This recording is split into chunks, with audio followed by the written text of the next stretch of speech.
es tanatólogo, y Jorge Omar Domínguez, psicólogo, para ayudarnos a pensar en esto que muchos marcan, o marcamos también, como el final de la vida.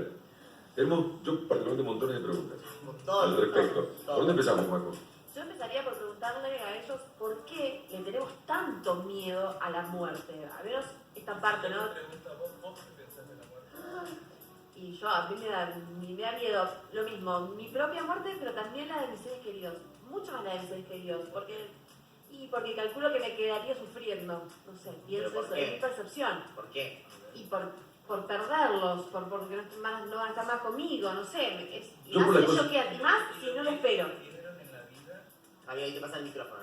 Así te escuchamos bien, Javi, ahí está. Y lo que ellos te fueran dando en la vida... Yo soy una persona que valora cada minuto de la vida, tengo esa concepción desde siempre. A veces en este proceso de tener el miedo a perder, sí, la base es saber que lo que te fue dando cada persona, sí, quedó en vos.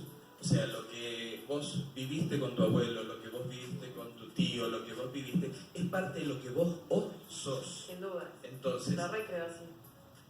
¿Los perdimos o los tenemos en una parte de nosotros y nos damos cuenta que cuando cocinamos estamos repitiendo la receta de la abuela? ¿Los perdimos o cuando nos vestimos o cuando nos gusta una música o cuando recreamos, vamos a un lugar, los encontramos de nuevo con ellos? Yo tengo la concepción igual también. A mucha gente, y entiendo lo que vos decís, pero también te lo doy vuelta, ¿no? O sea, hay mucha gente, ¿no?, que siente culpa porque lo vivido no le alcanzó para disfrutar a la persona, ¿sí? Porque también existe eso, o sea, hay una culpa donde la gente empieza a recordar y dice, no lo viví como quería vivirlo, no estuve como estuve con otra persona. ¿Por qué hizo tantas cosas? La vuelta al concepto, sí. Y por eso desde la tanatología y desde la psicología positiva, ¿qué es lo que vemos? Es que cuando hablamos de muerte estamos hablando de vida, pero estamos hablando de calidad de vida. Entonces, yo hoy te veo, te saludo, te digo qué lindo vernos después de tanto tiempo, te valoro, te hago sentir bien. Entonces, si no nos vemos más, yo hoy me despido tranquilo de vos.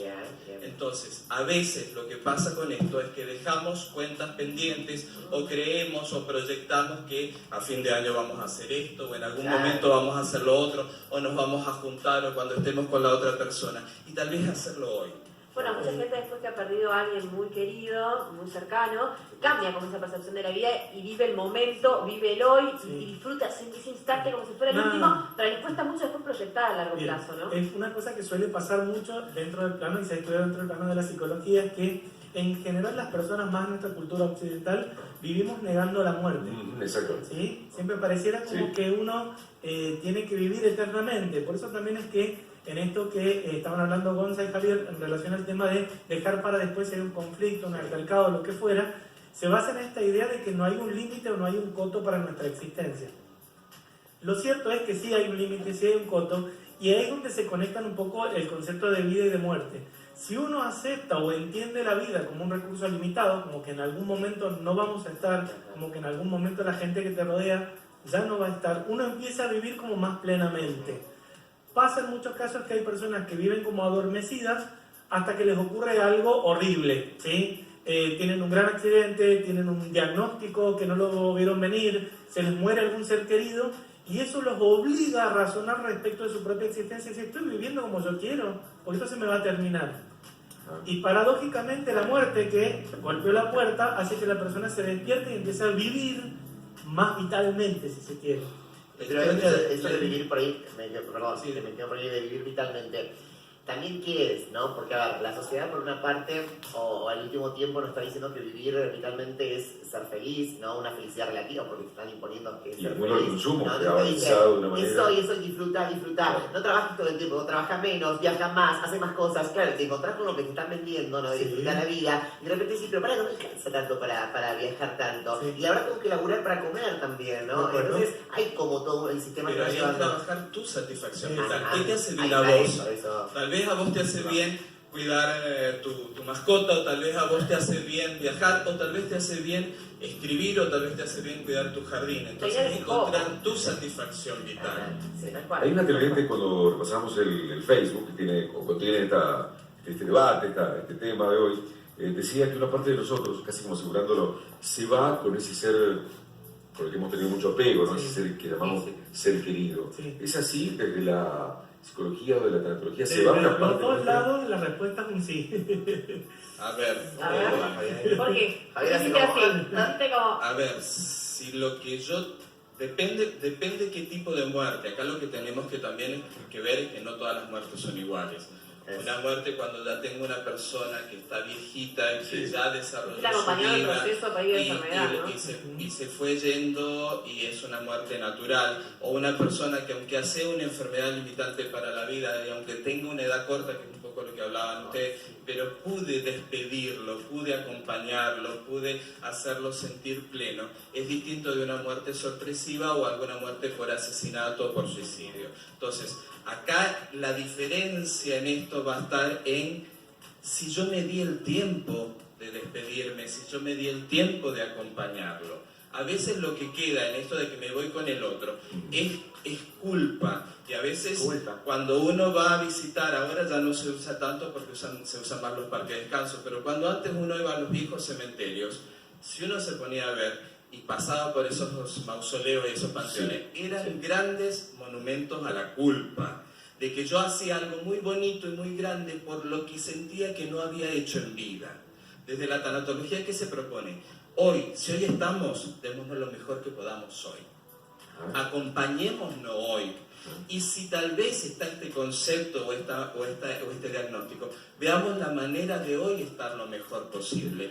Yo he escuchado, hay una frase que yo pensé que era frase de película, ¿no? Frase de series, de situaciones amorosas, de pactos por ahí, en una pareja cuando uno se va, cuando uno parte de este plano. Pero lo he escuchado en la vida real, esto de sé que me estoy yendo, se estoy muriendo, te espero en el otro lado. Sí. ¿Qué significa eso? Ahí, ¿Hay otro lado, hay una espera real? Ahí se conecta con las creencias, en el plano de lo espiritual. Va a depender de las creencias religiosas, pero también va a depender de cómo nosotros concibamos esa espiritualidad, ¿sí? Para algunas personas concretamente no existe tal cosa ni siquiera como el alma, y entienden que esta es su única alternativa y una vez que la vida termina, termina, ¿sí?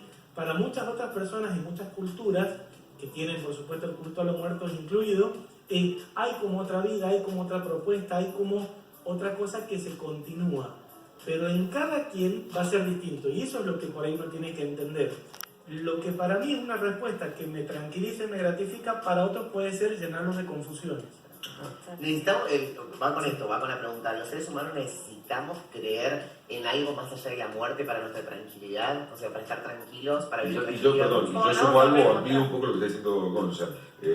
Conocimos un caso que fue el de Víctor Suegro, me acuerdo, después ha habido varios también que han relatado lo mismo, quizá no tan famoso, no tan espectacularmente relatado. Dicen, claro, que han estado muertos por instantes, por segundos, han visto una luz, un túnel, algo desesperado, un clima agradable, armonioso, han regresado y han contado eso. Sí. ¿Es real, tío, o eso es lo que fabrica la mente para creer en algo que nos espera? ¿Qué otra vida Primero para que nada, el culto a los muertos es tan antiguo como la raza humana. Las primeras culturas, una de las características que tenían era primero la capacidad de comunicarse y coordinarse para la acción, y segundo el culto a sus muertos. O sea, las primeras culturas ya tenían culto a los muertos.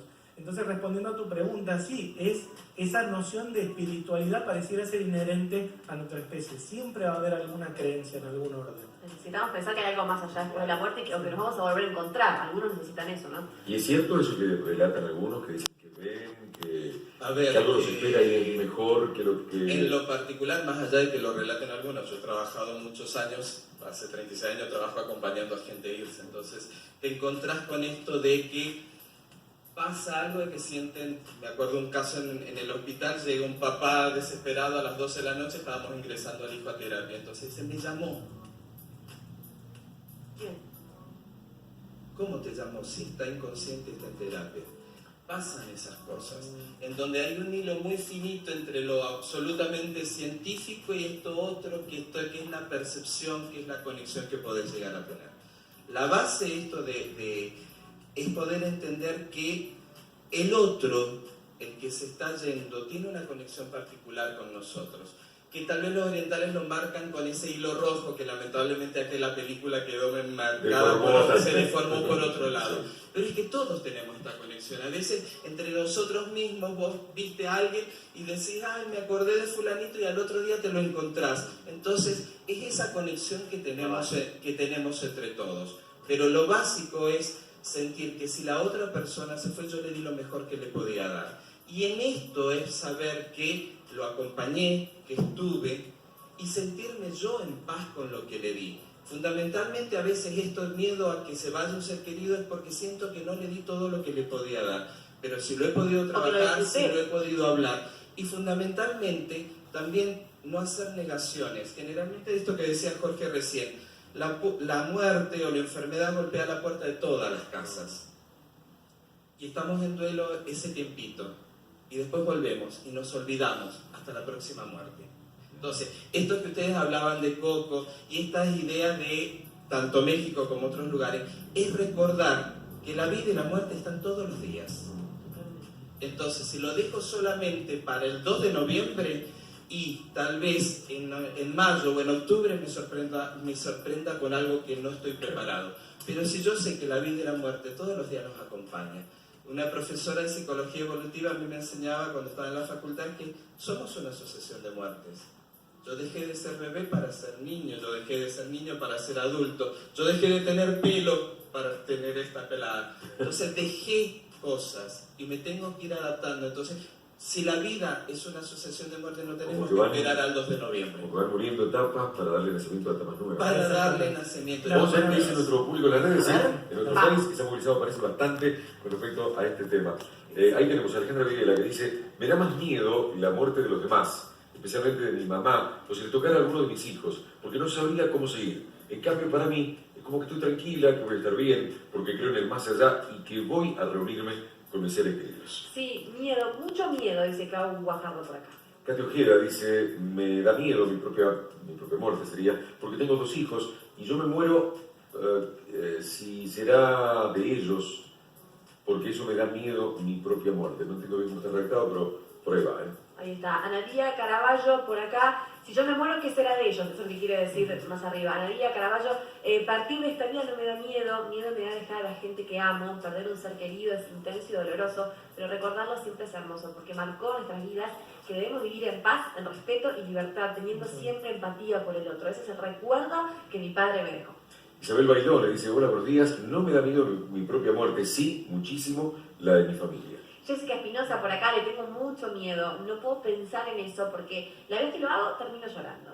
Lucas Giselle: mi muerte no me da miedo, sí la de un familiar querido. Maribel Cardoso: sí, me da miedo, un tiempo estuve muy asustada. Claudia Verónica Hernández: siempre tuve miedo de perder a mi abuela, hoy ya hace 9 años que la perdí y no supero su pérdida. Buen día, dice Natalia Ponce por acá, no temo a mi muerte, temo a la pérdida de mis afectos, creo que nadie está preparado para esos golpes. Laura Sosa: buenos días, no me da miedo a la muerte, sí, con la pérdida de un hijo se sintió el miedo. Besos y un enorme abrazo, Javier, una gran persona. Dani por acá: me da mucho miedo la muerte de mis seres queridos. Sandra dice: hola, buen día, sí, me da miedo mi muerte, es algo que me supera. Verónica Rivell por acá: mi muerte no me da miedo, me da más miedo la muerte de mis seres amados, eso sí me da miedo, la de mi madre, la de mis hijos, eso me asusta bastante con tan solo pensarlo. Hay un tema que se filtra por ahí, aunque no está dicho claramente, que es la cuestión del luto, o del duelo, más que el luto, el duelo.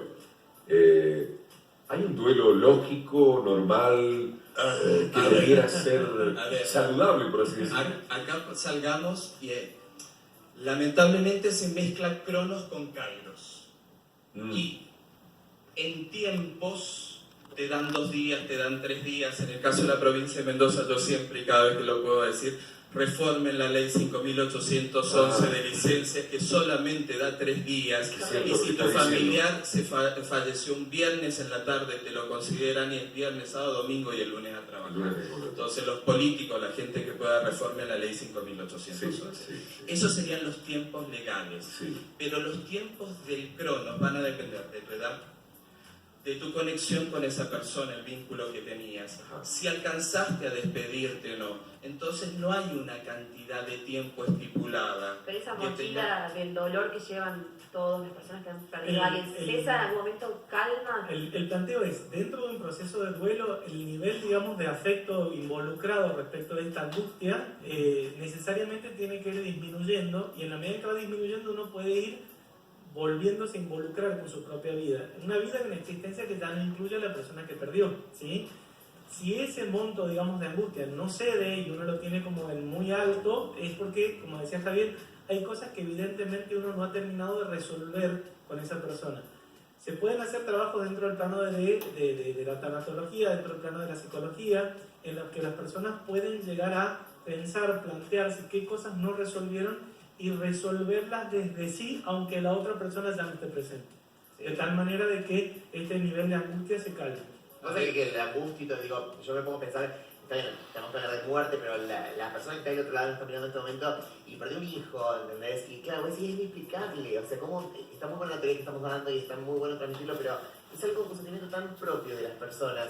Porque, a ver, uno espera la muerte, siempre uno tiene como el estereotipo de muerte cuando uno es viejito, cuando uno ya está como a una edad, cierta edad, decir, bueno, 90, 100 años, 80, bueno, pero cuando hay un niño, ¿no? Es un dolor va a depender, a ver, vuelvo a decir, de los tipos de muerte. Sí. Si es una muerte sorpresiva y te cuesta, yo en este momento en el consultorio estoy trabajando con algunos pacientes donde han tenido una muerte con un embarazo a término, el día de que van contentos a la sala de parto, claro. Por X razón el chico termina falleciendo al nacer. Es fuerte. ¿Cuál es el trabajo que se puede hacer en un acompañamiento tanatológico o un acompañamiento psicológico en la muerte? Ayudarle a la persona a saber de que eso no fue su culpa, que le dio lo mejor que le podía dar, y poder orientar a la persona a que eso no lo oculte, o sea, ese ser existió y vive, aunque vive ¿en dónde? En su corazón. Vive en todo lo que ella le dio y ese papá creó para ese chico. Y a partir de eso encontrar el consuelo. Y sí, lo que tomamos, y en eso especialmente tomar cuidado cuando uno habla de en el otro lugar se está mejor, o qué bonito, o esto que vos decías, Coco, de la luz y de que el otro lugar es tan bueno. Tomar un poquito de cuidado, porque si lo que tenemos es otro hermano, o a veces compañeros o amigos, y vemos que mi vida aquí no está tan buena, y me están diciendo que en el otro lado el otro la está pasando tan bonito, entonces mejor me voy. O si veo a la mamá que está idealizando ese chico que falleció y que era tan bueno, y que vos si tu hermano estuviera acá haría tal y tal cosa. Entonces, fijarnos que a veces cuando nos quedamos tan pegados, no solamente estamos pegados con ese muerto, sino que le estamos haciendo daño a un vivo, porque es una competencia desleal. Lo último para cerrar, ¿es saludable hablar de la propia muerte con nuestros íntimos, con la familia? Mucha gente lo decía recién ahí, y me lo han dicho a mí también desde chica, no pienses hacer eso, no, si te angustias, te da dolor, no piensas en la muerte, ¿no? Como que la llamás. Hay un filósofo, Epicuro, que habla sobre la filosofía del placer y del vivir bien, y él decía, cuando le preguntaron que si a él le preocupaba la muerte, él dijo, no, a mí la muerte no me preocupa, cuando yo estoy, ella no está, y cuando ella esté, yo no voy a estar. Pero además de eso, en Argentina, por ley de muerte digna, existe la voluntad anticipada. Entonces, lo que vos podés hacer es dejar redactado que si en algún momento, yo lo tengo hecho, si en algún momento yo no estoy por X razón, las personas que están a cargo van a hacer tal y tal, y lo puedo dejar redactado, y puedo dejar redactado que yo no quiero un tratamiento que prolongue mi vida artificialmente. Todo eso está por ley de muerte digna. Entonces puedo dejar la voluntad anticipada. Una vez estuvimos acá con ustedes y hablamos de la muerte en las redes sociales. Hasta Facebook, hasta Instagram, Twitter, todos tienen cómo se puede ver eso. Entonces es empezar a hablar de esto y que no llegue solamente que se nos fue el tío, que se nos fue el abuelo y hablemos de esto, sino que podamos hablar de que la vida todos los días nos sorprende con algo que se fue, pero algo va a llegar. Siempre me parece que nos queda corto el tiempo para hablar con Jorge Domínguez y con Gabriela Magrande. Gracias. Gracias. Volvemos a la cocina.